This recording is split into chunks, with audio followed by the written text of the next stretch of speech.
Hello friends, welcome back to my channel. ఈరోజు మనము ఇంట్లో శనగపిండి లేనప్పుడు దోసపిండితోనే బొంబాయి చట్నీ ఎలా తయారు చేసుకోవాలో తెలుసుకుందాం. దీనికి కావాల్సిన పదార్థాలు: కొత్తిమీర, కరివేపాకు, ఆవాలు, ఉల్లిపాయలు, పచ్చిమిర్చి మరియు దోసపిండిలో కొద్దిగా వాటర్, ఉప్పు, పసుపు వేసి కలిపి పక్కన పెట్టుకోవాలి. ఇప్పుడు ఒక పాత్రను పెట్టుకొని దానిలో ఆయిల్ వేసుకుందామండి. ఆయిల్ కాస్త ఎక్కువగానే పడుతుంది. ఆయిల్ బాగా వేడైన తర్వాత దానిలో ఆవాలు, ఉల్లిపాయలు,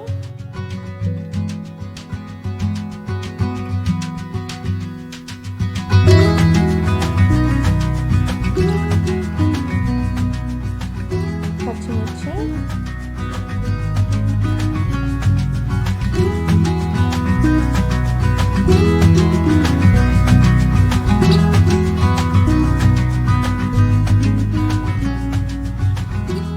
కరివేపాకు,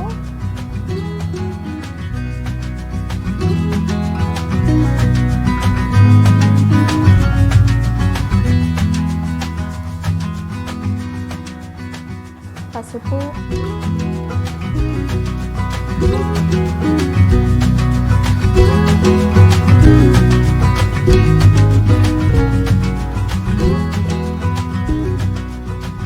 ఉప్పు వేసుకొని ఉల్లిపాయలు బాగా వేగే వరకు లో ఫ్లేమ్ మీద బాగా వేయించుకున్నాము. ఇప్పుడు ఉల్లిపాయలు బాగా వేగాయి కదండి. ఇప్పుడు దీనిలో మనం ముందుగానే కలిపి పెట్టుకున్న దోసపిండిని నిదానంగా కలుపుతూ వేసుకోవాలండి, లేకపోతే దోసపిండి ఉండలు కట్టే ప్రమాదం ఉంది. దీనిలోకి మనం ఏ కప్పుతో అయితే దోసపిండిని వేసుకున్నామో అదే కప్పుతోనే ఒక 2 కప్స్ వాటర్ అనేది వేసుకోవాలండి. బాగా కలియబెట్టుకోవాలి.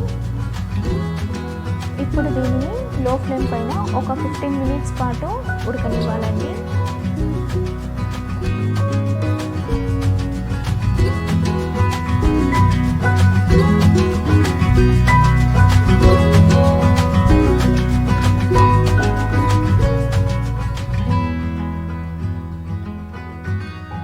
చివరగా కొత్తిమీర వేసుకొని దింపేసుకున్నాము. ఇంతేనండి, దోసపిండితో బొంబాయి చట్నీ.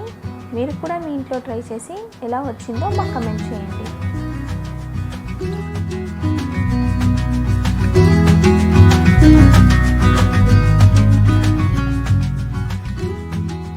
మీకు ఈ రెసిపీ నచ్చినట్లయితే please like, share and comment on this video. Don't forget to subscribe our channel, and for more updates press on the bell icon. Thank you.